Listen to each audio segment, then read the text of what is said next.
बोलो शिव शंकर भगवान की जय। बोला लो काशी नगरी ओ भोले बाबा, बोला लो काशी नगरी ओ भोले बाबा, ओ भोले बाबा, ओ भोले बाबा, ओ भोले बाबा, ओ भोले बाबा, बोला लो काशी नगरी ओ भोले बाबा, बोला लो काशी नगरी ओ भोले बाबा। तेरे नगरी में बाबा गंगा बहतू है, तेरे नगरी में बाबा गंगा बहतू है। लगाऊं अपने डुबकी ओ भोले बाबा, लगाऊं अपने डुबकी ओ भोले बाबा। भोला लो काशी नगरी ओ भोले बाबा, बोला लो काशी नगरी ओ भोले बाबा।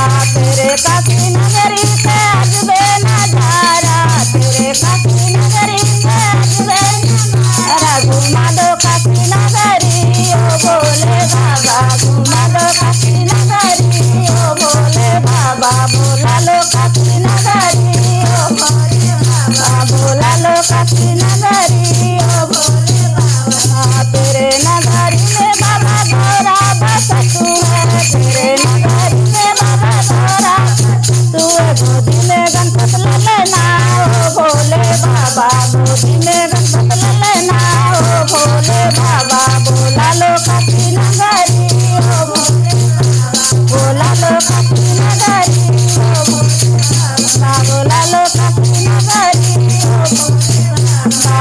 तेरे नगरी में बाबा संता बहुत है, तेरे नगरी में बाबा संता बहुत है। लगा के माथे भस्मा ओ भोले बाबा, लगा के अंगे भस्मा ओ भोले बाबा। बोला लो काशी नगरी ओ भोले बाबा, लो काशी नगरी ओ भोले बाबा।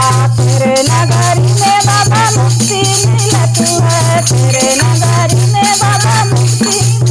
ये करो मुक्ति हमारी ओ भोले बाबा, करो मुक्ति हमारी ओ भोले बाबा। बोला लो काशी नगरी ओ भोले बाबा, बोला लो काशी नगरी ओ भोले बाबा।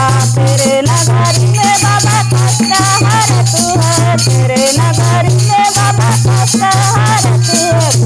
कष्ट सगरी ओ भोले बाबा, हर नगरी ओ भोले बाबा, हर कष्ट सगरी ओ भोले बाबा। बोला लो काशी नगरी ओ भोले बाबा, बोला लो काशी नगरी ओ भोले बाबा। बोले श्री शंकर भगवान की जय।